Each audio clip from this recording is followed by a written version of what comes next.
آخه قدیمی ها میگفتن که روزه‌دار خوابش هم ثواب داره.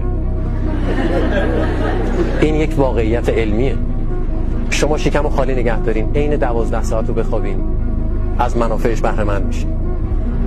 پروفسور والتر لانگو، یکی از برجسته ترین محققین دنیا، در زمینه روزه میگه که در وضعیت گرسنگی شدید ارگانیسم، یعنی موجود زنده، در وضعیت highly protected، بسیار حفاظت شده، شدیداً حفاظت شده قرار میگیره بدن و سن افزایش پیدا نمیکنه.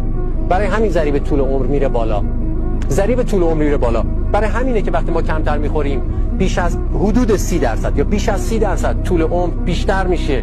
روزه در بیماران سرطانی به شدت از سلولهای سالم محافظت میکند، به گونه‌ای که حتی با ترکیبی از داروهای بسیار قوی امکان پذیر نیست و سموم حاصل از شیمی درمانی و سلولهای سرطانی رو از بین میبره. شاید الان بهتر بتونیم جمله ابن سینا رو که 1000 سال پیش گفته رو درک کنیم.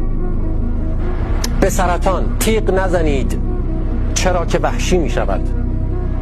به سرطان گرسنگی دهید تا درمان شود. پیامبر گرامی اسلام فرموده اند که این جمله جالبه: معده خانه همه درد هاست و امساک یعنی غذا نخوردن، پرهیز از خوراک، بالاتر از همه داروهاست.